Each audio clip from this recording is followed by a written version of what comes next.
Hey everybody, welcome to my house. I want to tell you about some books this evening that I've read recently and I think are super awesome. The first one I want to tell you guys about is Glory Be by Augusta Scattergood. And I'm going to start by reading the back of it. It says, for Gloria June Hemphill, life in Hanging Moss, Mississippi is filled with doodlebugs, iced tea, and fireworks on her birthday, the 4th of July. But the summer of 1964 is different. Glory, as everyone knows her, is eager to turn 12. Though there are times when she wishes she could turn the clock back a year. Maybe it's the new girl from the north with her black socks and clodhopper sandals. That's got everybody out of sorts. Or maybe it's the debate about whether or not the town should keep the segregated public pool open.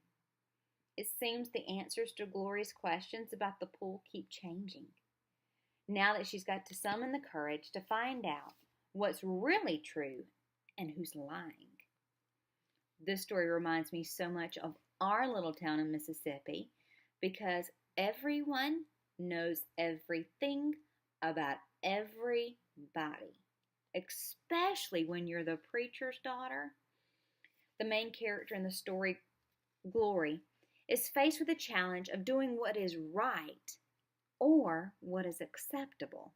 And she quickly learns that the right thing is hard, and she faces the reality of even losing her friends because of this. The story is filled with both hope and fear because there are some big changes coming to their little town. You get completely transported back to this town, and you feel that you're right in the middle of everything while you're reading the story. Now, I highly recommend this story to anyone who loves a bit of drama mixed with some history or just a really good story in general. That's Glory Be by Augusta Scattergood. Now, the next story I want to tell you guys about is the story called Crenshaw by Catherine Applegate. Oh, I cannot wait to tell you about this one. But first, I need to ask you a few questions. Have you ever had an imaginary friend? Have you ever had to move out of your house? Do you like purple jelly beans? Have you ever been homeless?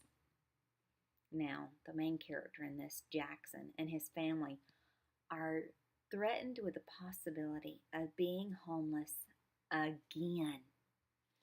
Now, with all of that emotional stress and all of that anxiety, it brings about a familiar surfboarding, bubble bath loving, frog chasing, larger than life cat named Crenshaw.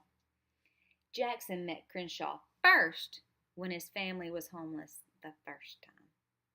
Now Jackson, he recounts all of those emotions and all of those feelings and fears because he's afraid that it's going to happen again.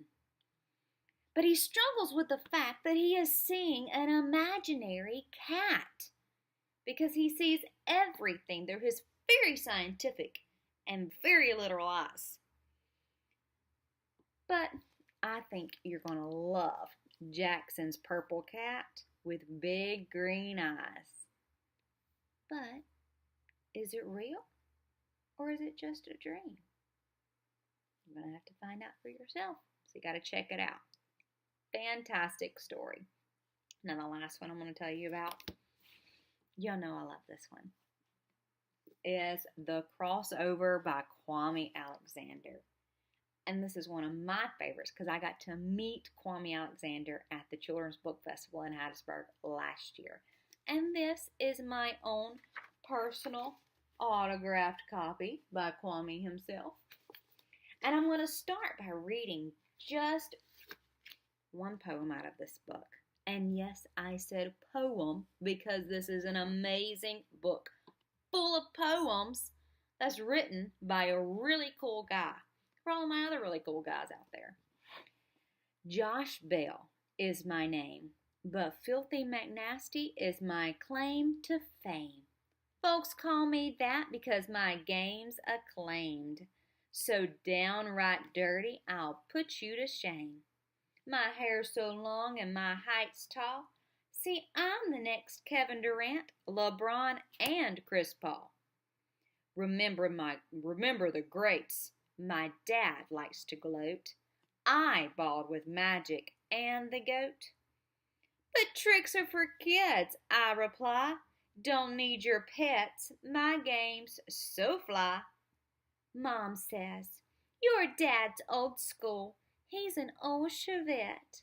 You're fresh and new, you're a red Corvette. Your game's so sweet, it's crepe Suzette. Each time you play, it's all net. If anybody called me fresh and sweet, I'd burn mad as a flame, but I know she's only talking about my game. See, when I play ball, I'm on fire. When I shoot, I inspire. The hoop's for sale, and I'm the buyer. Isn't that awesome?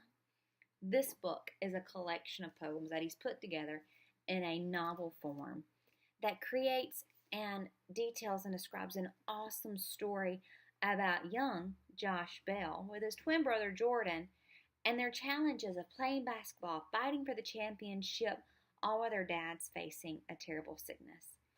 So, you never know what's going to happen unless you get it and read it for yourself. But trust me, it's amazing. I hope you guys check out these books. The Crossover by Kwame Alexander, Crenshaw by Catherine Applegate, and Glory Be by Augusta Scattergood. See you guys later.